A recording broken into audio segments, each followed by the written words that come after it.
not cry. I did not beg. I just sat across the table from my brother and smiled. Because I already knew what was inside the envelope he hadn't opened yet. But let me back up. Because this story doesn't start in a conference room, it starts in a hospital waiting room, 23 months before that moment, when my father told me, with tubes still in his arm and a heart monitor beeping beside him, that he had rewritten his will. He said it like it was nothing, like he was telling me he'd switched his cable provider. I made some adjustments, he said. You'll understand when the time comes. I was 31 years old. I had driven 4 hours that night because his neighbor called me when he collapsed. Not my brother. Not my stepmother. Me. The neighbor called me because she'd seen me there every other weekend for the past 3 years. The one bringing groceries. The one scheduling his cardiology appointments. The one who sat with him through 2 knee surgeries and a hospitalization for pneumonia that nearly took him the winter before. My brother lived 40 minutes away. He visited on holidays. Sometimes not even then. I nodded at my father that night, and I said, "Of course, Dad. Rest now." And I meant it genuinely. I wasn't thinking about money. I was thinking about whether his potassium levels were stable and whether I needed to call his cardiologist in the morning. That was my first mistake, not the kindness. The assumption that kindness would be remembered. My father passed 14 months later, peacefully at home with me on one side of the bed and a hospice nurse on the other. My brother arrived 2 hours after. My stepmother, who had married my father 6 years ago and had always treated me with a particular brand of politeness that was really just well-dressed hostility, stood in the doorway of the bedroom and cried in a way that felt more like performance than grief. I didn't judge her for it. People grieve differently. I held my father's hand until it went cold, and I told him I loved him, and I meant every word. The funeral was on a Thursday. My stepmother planned it without consulting me. That was fine. I handled the death certificate, the Social Security notification, the bank account notification, the utility transfers. The administrative machinery of death is enormous, and I worked through it methodically because someone had to, and because staying busy kept me from falling apart entirely. I am a paralegal, have been for 8 years, at a mid-sized firm in Charlotte that handles estate and family law. I know how these things work. I know what probate looks like. I know what a properly executed will requires. I know, more than most people my age, exactly what happens when someone dies without the people they love paying attention. That knowledge is the only reason I survived what came next.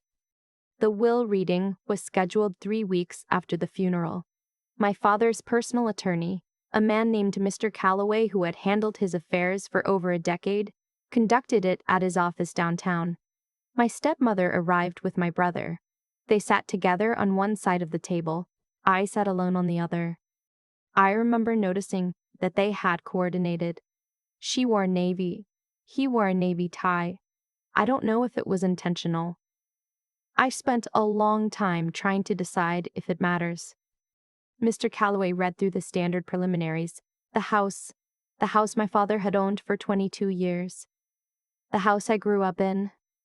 The house where I'd repainted the kitchen last spring and installed a new water heater the fall before. Went to my stepmother, which was expected and which I had no objection to. A portion of his retirement account went to a charitable trust he'd established years ago for his church's food pantry. His car went to my brother. Then Mr. Calloway got to the investment account. My father had built that account over 30 years. Index funds mostly, with some individual stocks he picked himself and a few bonds. It wasn't a fortune by any dramatic standard, but it was significant. Just over $340,000 at the time of his death. He left it entirely to my brother. I sat very still. Mr. Calloway continued reading. There was a small savings account, about $18,000, that was designated for me. $18,000 for 3 years of twice-monthly visits, 4-hour drives, medical appointments, grocery runs, insurance paperwork, and the last 6 months of hospice coordination that I had managed almost entirely on my own while working full-time. $18,000. My stepmother was looking at the table. My brother was looking at his phone. I said nothing. I signed what needed to be signed. I thanked Mr. Calloway for his time. I walked to my car, sat in the driver's seat, and stared through the windshield at the parking deck concrete for about 4 minutes. Then I drove to my office. Because here is what no one in that room knew. Here is what my father didn't know. I knew. 3 months before his death, when he was having a particularly lucid week between medication adjustments, he had called me on a Sunday evening and asked me to help him with something on his computer. He'd received a document by email, a beneficiary designation update for the investment account, and he didn't know how to open the attachment. I walked him through it over the phone. He read it to me out loud, slowly, squinting at the screen, and I typed in the changes he dictated. He wanted to split the account evenly between my brother and me. I helped him complete the form. I walked him through the electronic submission. I stayed on the phone until he received the confirmation email, and I told him to forward it to me so I could keep a copy in case there were any issues. He forwarded it. I have that email with the original confirmation, time-stamped, with the account number, the designated percentages, the submission ID, and the digital signature. What I didn't know in that moment was whether the financial institution had actually processed it, or whether something had happened between that Sunday phone call and the day he died to undo it. I found out 2 days after the will reading. I called the investment firm directly. I gave them the account number, verified my identity as a named beneficiary on the submission, and asked them to confirm the current designation on file. The representative put me on hold for a long time. When she came back, she said the current designation on file listed my brother as 100% beneficiary. The update my father had submitted 3 months prior had been reversed 11 days later. Reversed, not expired. Actively changed. I asked her when the reversal request had been submitted and through what channel. She couldn't give me that information over the phone. She told me I would need to submit a written request for account activity records. I submitted it that afternoon. While I waited, I started thinking, and the more I thought, the more pieces started clicking into place with a sound I didn't like. My stepmother had had access to my father's email. He'd given it to her years ago so she could help him manage his inbox. He'd always found technology frustrating, and she was more comfortable with it. I had helped him set up the new beneficiary designation. I had not, at the time, thought to tell him to change his email password afterward. I had not thought about the fact that anyone with access to his inbox could have seen the confirmation, could have found the original submission form, could have, if they were motivated enough and careful enough, submitted a reversal. The records arrived 12 days later. The reversal had been submitted electronically, the IP address on file traced to a residential internet provider. The request had come through the online portal using my father's login credentials. My father had not owned a computer in the last 8 weeks of his life. His vision had deteriorated badly in the final months, and he'd stopped using it. His computer sat on the desk in his home office, in the house that was now my stepmother's. I sat with that information for 3 days. I am a paralegal. I understand the difference between what I know and what I can prove. I understand that an IP address is not a fingerprint and a reversal is not a conviction. I understand that going to my brother with accusations would accomplish nothing except alerting them that I knew something was wrong. And I understand, because I have spent 8 years watching estate disputes grind through the court system, that the people who win are rarely the loudest ones in the room. So I did not go to my brother. I went to an attorney. Her name is Theodora. She is a partner at a firm that handles estate litigation, and she is the kind of lawyer who listens to a full situation before she says a single word. I laid everything out for her.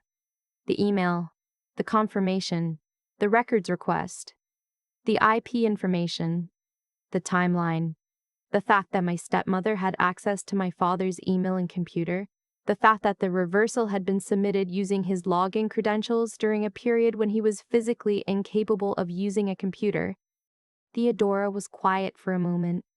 Then she said, "You have a strong case for unauthorized account access and fraudulent beneficiary manipulation.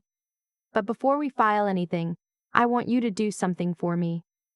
She asked me to get a copy of the original submission confirmation notarized and stored with a third party.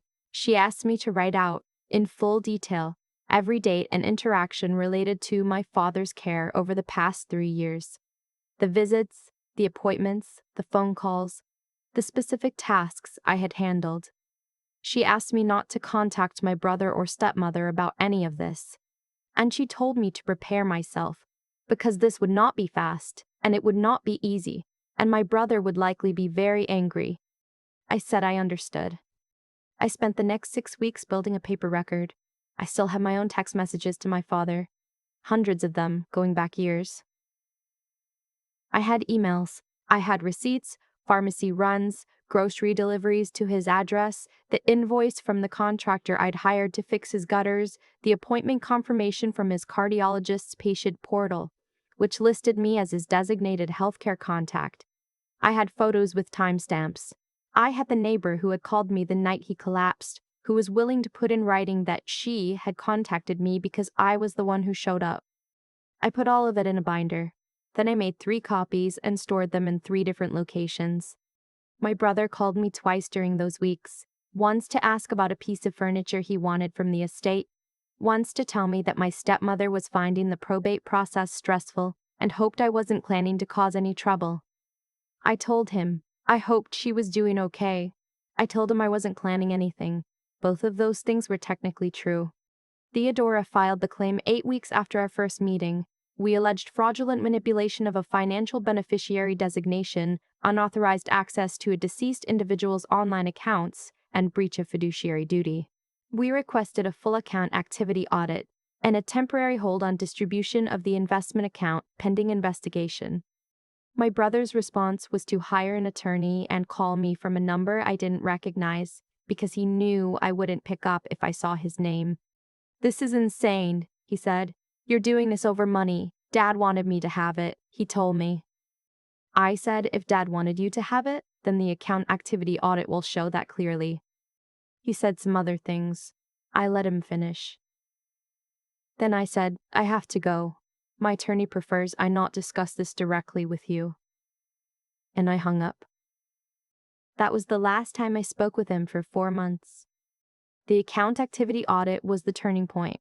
The financial institution produced records showing the sequence of logins, the original submission, the reversal request, and, critically, the device fingerprint associated with each action. The original submission matched a mobile device that had been logged into my father's account from a location consistent with his home on that Sunday evening. The reversal was submitted from a different device, a device that had also, according to the records, accessed my father's account on 6 other occasions in the 2 years prior. My stepmother's attorney argued that she had had my father's permission to access his accounts and manage his online affairs. Theodora was ready for that. Permission to manage an inbox, she said in the deposition that followed, does not constitute authorization to alter irrevocable beneficiary designations on financial accounts. We are happy to discuss the scope of that permission with the relevant financial institution's fraud division. The fraud division was already involved by that point. I had filed a separate report. My stepmother's attorney requested a settlement conference. I remember the morning of that conference the way I remember very few mornings. I woke up early and made coffee and sat at my kitchen table and thought about my father. Not about the money. About him. About the Sunday phone call, him reading the form out loud to me slowly. His voice a little hoarse from the medication, telling me he wanted to make sure it was fair. "You've been here," he said. "I want to make sure it counts for something." I thought about that, and then I got dressed and drove to the mediator's office. They were already there when I arrived. My stepmother looked smaller than I remembered. My brother wouldn't meet my eyes. The mediator laid out the parameters. Both parties would present their positions. The goal was resolution without further litigation. My stepmother's attorney spoke first. He acknowledged that there had been confusion around the account access. He suggested that the records were ambiguous. He proposed that the $1,340,000 be split 3 ways. My brother, my stepmother, and me in roughly equal portions, with all parties releasing further claims. Theodora let him finish. Then she opened the folder she had carried in and slid 3 documents across the table. The account activity records, she said, are not ambiguous. The device fingerprint associated with the reversal submission matches a device registered to my client's stepmother. The reversal was submitted 11 days after the original designation, during a period in which my client's father was under documented medical care that severely limited his ability to operate electronic devices. We have a declaration from his attending physician to that effect. She slid a fourth document across. We also have a notarized copy of the original beneficiary submission confirmation, time-stamped, which my client retained at the time of submission, and we have a declaration from the financial institution's fraud team indicating that the account access in question has been flagged as potentially unauthorized. She folded her hands. My client's position is that the investment account should be distributed according to the valid designation her father submitted, 50% to my client, 50% to her brother.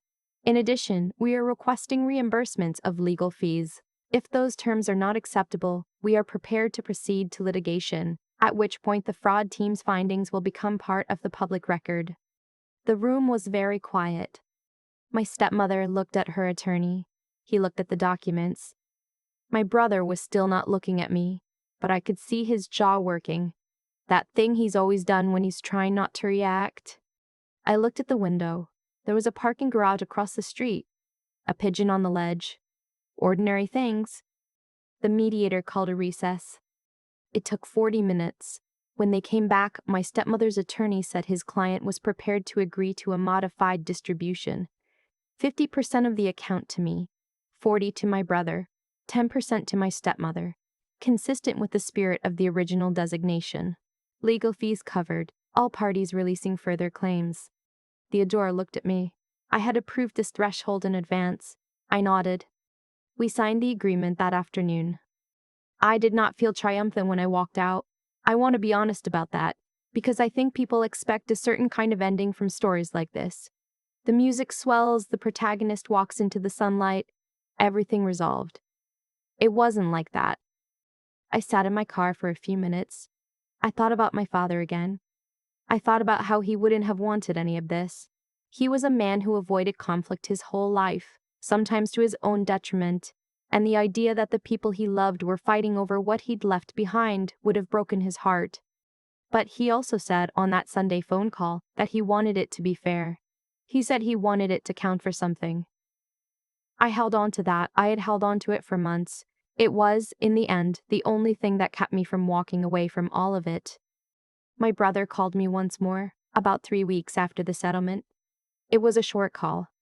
He said he hoped we could eventually move past it. I said I hope so too.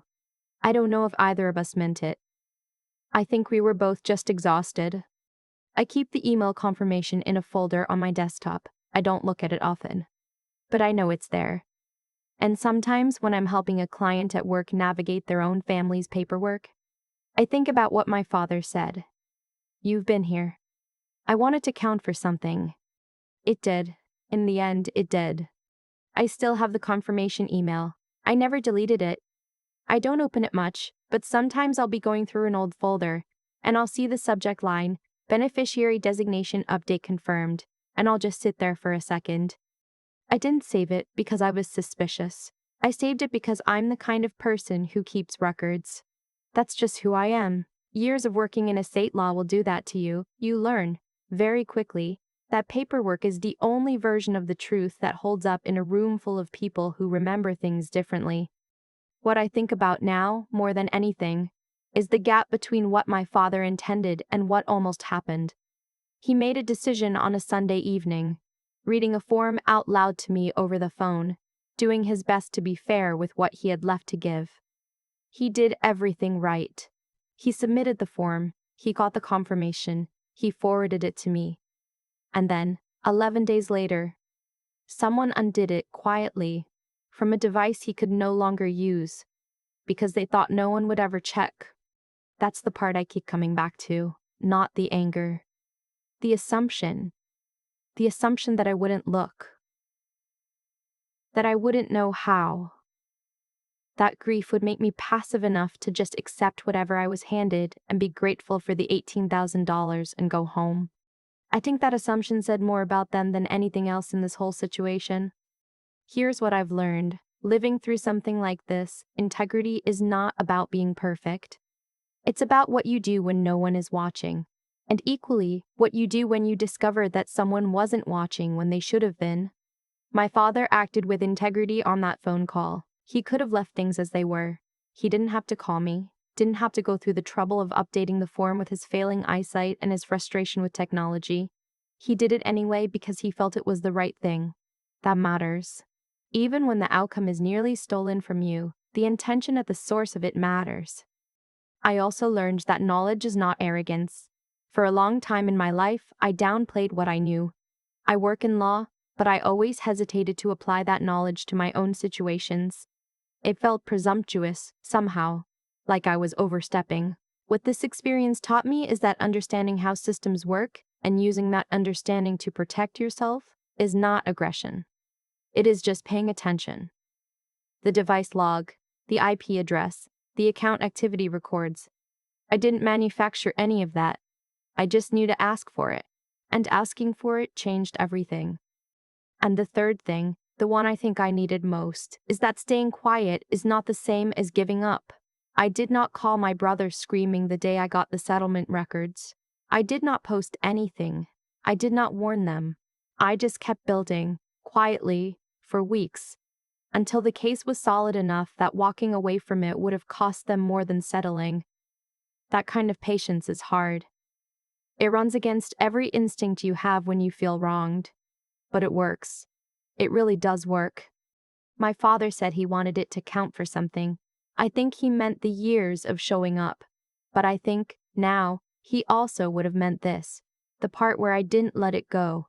Where I did the uncomfortable, expensive, uncertain work of making sure the truth got documented and presented and heard. I keep the email in the folder. I think I always will.